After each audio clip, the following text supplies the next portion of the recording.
اللہ الرحمن الرحیم۔ اللہ کے نام سے شروع جو بڑا مہربان نہایت رحم والا ہے۔ السلام علیکم دوستو، کائنات اسلام میں خوش آمدید۔ ایک پیاری دعا کے ساتھ ہمارے ایک دوسرے کے لیے دعائیں مانگنا اللہ تعالیٰ کو بے حد پسند ہے۔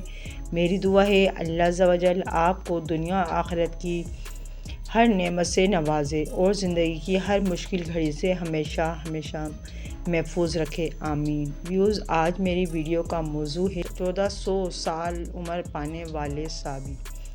چلیں شروع کرتی ہوں۔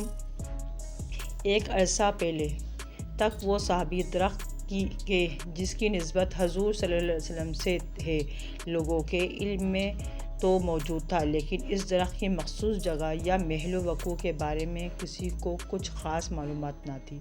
یہ درخت اب مشرقی اردن میں صفا کے مقام پر وادی سیر ان میں دریافت ہو چکا ہے۔ موضوعاتی درخت کو دور سے ہی پہچانا جا سکتا ہے کیونکہ کئی سو مربع کلومیٹر کے خشک اور صحرائی علاقے میں یہ واحد جاندار چیز آپ کو دیکھنے کو ملے گی۔ بقول اردن کے بادشاہ شاہ عبداللہ کے میں ہیلی کاپٹر میں صحرا کے اوپر سے گزر رہا تھا کہ میں نے نیچے ایک درخت کو دیکھا۔ اس صحرے میں نہ کوئی اور پودا تھا اور نہ کوئی کھیت اور نہ ہی پانی۔ اس درخت کا اس صحرا میں تر و تازگی کے ساتھ موجود ہونا میرے لیے ایک واضح دلیل تھی کہ یہ درخت اپنی ذات میں ایک معجزہ ہے۔ اس درخت کو صحابی درخت کیوں کہا جاتا ہے، اس کی نبی کریم صلی اللہ علیہ وسلم سے کیا نسبت ہے اور اس درخت کے بارے میں تفصیلی معلومات جاننے کے لیے ویڈیو کو آخری تک ضرور دیکھیے گا۔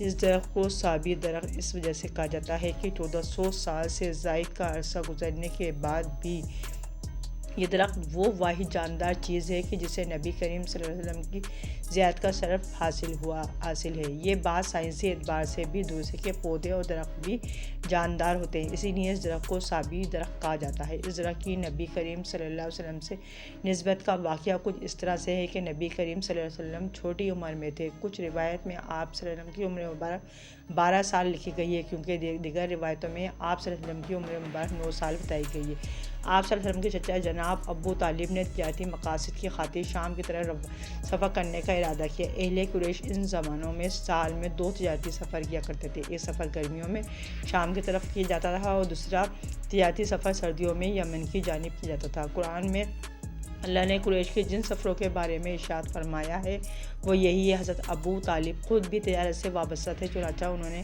قریش کے دیگر لوگوں کے ساتھ مل کر ایک تجارتی سفر کا منصوبہ بنایا۔ یہ گرمیوں کا موسم تھا اور منزل تھی شام کی سرزمین۔ نبی کریم صلی اللہ علیہ وسلم اس وقت اپنے چچا کی زیر کفالت تھے۔ کچھ روایت کے مطابق آپ صلی اللہ علیہ وسلم کے چچا اس سفر میں اکیلے جانا چاہتے تھے، لیکن حضور صلی اللہ علیہ وسلم نے آپ کے ساتھ جانے پر اصرار فرمایا۔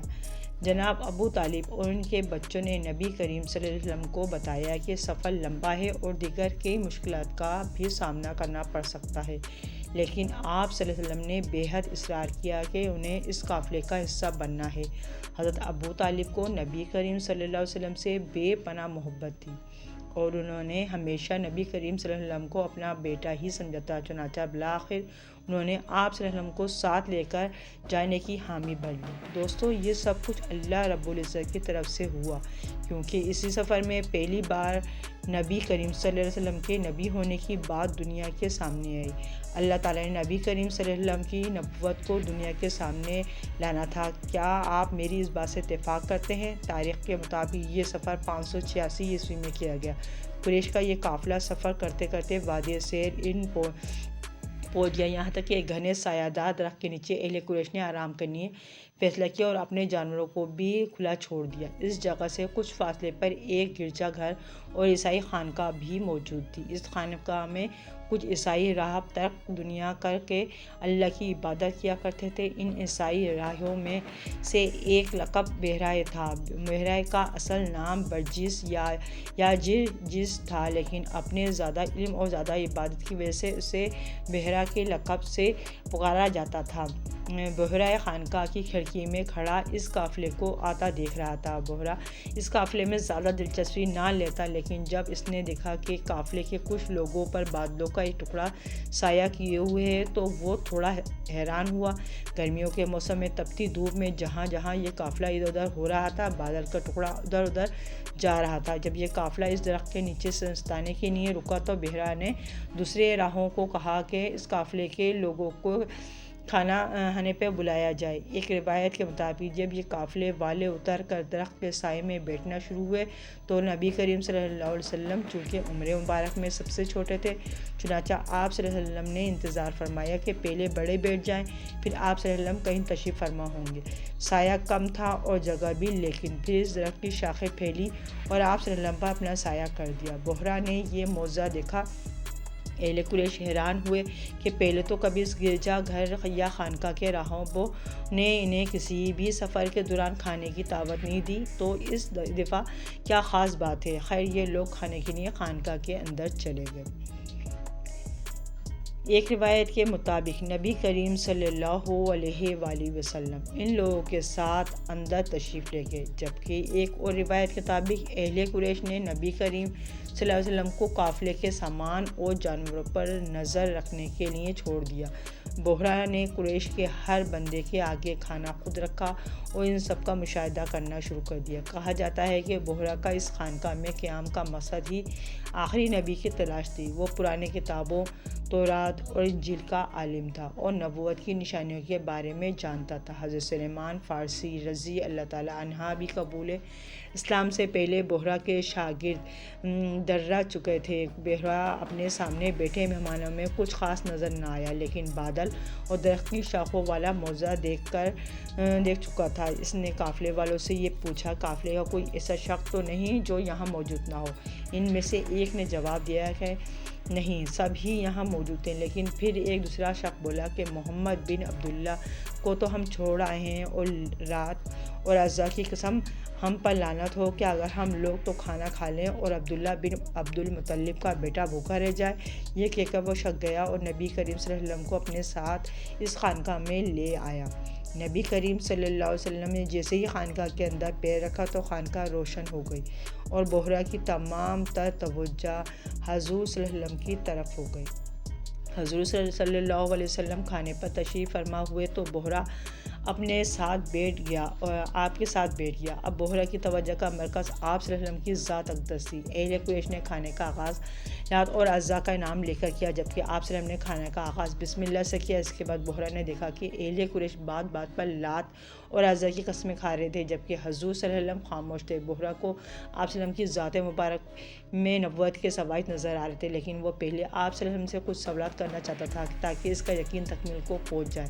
بحرہ نے نبی کریم صلی اللہ علیہ وسلم سے کہا کہ میں تمہیں لات اور عزا کی قسم دیتا ہوں کہ جو مس ہو پوچھوں تو اس کا جواب دینا۔ اس پر حضور صلی اللہ علیہ وسلم نے فرمایا، میرے سامنے لات اور عزا کا نام مت لے، مجھے جتنی شدت نفرت ان سے ہے کسی اور چیز سے نہیں۔ یہ بحرہ کے لیے ایک مضبوط دلیل تھی کہ وہ بت پرست معاشرے میں آنکھ کھولنے والے اس بتوں سے کس قدر نفرت ہے، جیسے حضرت ابراہیم علیہ السلام کو تھی۔ پھر بحرہ نے حضور صلی اللہ علیہ وسلم سے ان کی نیند اور خوابوں کے بارے میں کچھ سوالات کیے۔ بنیادی طور پر بحرہ کو آخری نبی کی نشانیوں کا علم تھا اور وہ ان نشانیوں کو پورا کر رہا تھا۔ نبی کریم صلی اللہ علیہ وسلم نے سوالات جواب کا جب یہ سلسلہ ختم ہوا تو بحرہ نے نبی کریم صلی اللہ علیہ وسلم سے کہا کہ وہ ان کی پشت مبارک دیکھنا چاہتا ہے۔ حضور صلی اللہ علیہ وسلم نے اس کی اجازت دے دی۔ بحرہ نے حضور صلی اللہ علیہ وسلم کی پشت مبارک پر جب نبوت کی مہر دیکھی تو بحرہ کا یقین مکمل ہو گیا کہ آپ صلی اللہ علیہ وسلم ہی اللہ کے آخری نبی ہیں۔ بحرہ نے پھر حضرت ابو طالب سے پوچھا کہ یہ لڑکا رشتے میں آپ کا کیا لگتا ہے؟ اس پر انہوں نے جواب دیا کہ یہ میرا بیٹا ہے۔ یہ جواب سن کر بحرہ تھوڑا کھٹکا۔ اس نے پھر پوچھا کہ یہ لڑکا واقعی میں آپ کا بیٹا ہے؟ اس پر انہوں نے ایک بار پھر یہ جواب دیا کہ ہاں، یہ لڑکا میرا بیٹا ہے۔ اس پر بحرہ نے کہا، یہ نہیں ہو سکتا، میرا علم بتاتا ہے کہ لڑکے کے والدین حیات نہیں ہیں۔ حضرت ابو طالب نے کہا، ہاں، یہ بات سچ ہے، اس لڑکے کے والد کا انتقال اس کی پیدائش سے قبل ہو گیا تھا اور کچھ سالوں بعد اس کی والدہ کا بھی انتقال ہو گیا تھا، اور یہ لڑکا رشتے میں میرا بھتیجا ہے۔ بحرہ نے جب تمام تفصیلات سنی تو حضرت ابو طالب سے کہا، یہ لڑکا اللہ کا آخری نبی اور آخری رسول ہے۔ اس کا نام اور دیگر کئی نشانیاں مقدس کتابوں میں درج ہے۔ اس لڑکے کو واپس حجاز مقدس لے جاؤ۔ اگر رومیوں اور یہودیوں کو اس کے بارے میں علم ہو گیا تو وہ اسے نقصان پہنچانے کی کوشش کریں گے۔ جب حضرت ابو طالب نے یہ سنا تو انہوں نے اپنا سفر منسوخ کر دیا اور واپس مکے کی طرف لوٹ گئے۔ قریش کے باقی لوگوں نے بھی بحیرہ کی تمام باتیں سنی، لیکن بدنصیبی کہ انہوں نے ان باتوں پر کوئی خاص توجہ نہ دی۔ دوستو، حضور صلی اللہ علیہ وسلم اس صحابی درخت کے سائے تلے بہت زیادہ دیر نہ بیٹھے تھے، لیکن اللہ نے پھر بھی اس درخت کو حضور صلی اللہ علیہ وسلم کی نسبت عطا فرمائی اور اسے ایک معجزے کا درجہ عطا کیا۔ اردن کی حکومت نے بڑی محنت کر کے اس تجارتی شاہراہ کے آثار بھی دریافت کر لیے، جس پر آج سے 1400 سال پہلے اہل قریش کے تجارتی قافلے شام کی طرف سفر کیا کرتے تھے۔ یہ شاہراہ اس صحابی درخت سے کچھ فاصلے پر موجود ہے۔ دوستو، اس صحابی درخت اور حضور صلی اللہ علیہ وسلم کی عیسائی راہب بحیرہ سے ملاقات کی تمام تفصیلات آپ کو سیرت طیبہ حلیبہ القصص الکبریٰ النوائب المدینہ المدارج نبوہ کی تاریخ میں مل جائیں گی۔ ہر سال کئی مسلمان اس صحابی درخت کی زیارت کے لیے مشرقی اردن کا سفر کرتے ہیں۔ اس درخت کے سائے میں نوافل بھی ادا کیے جاتے ہیں۔ میری اللہ سے دعا ہے کہ مجھ سمیت ہر مسلمان کو اس صحابی درخت اور دیگر تمام مقدس عمارتوں اور جگہوں کی زیارت کرنے کی توفیق عطا فرمائے۔ آمین ثم آمین۔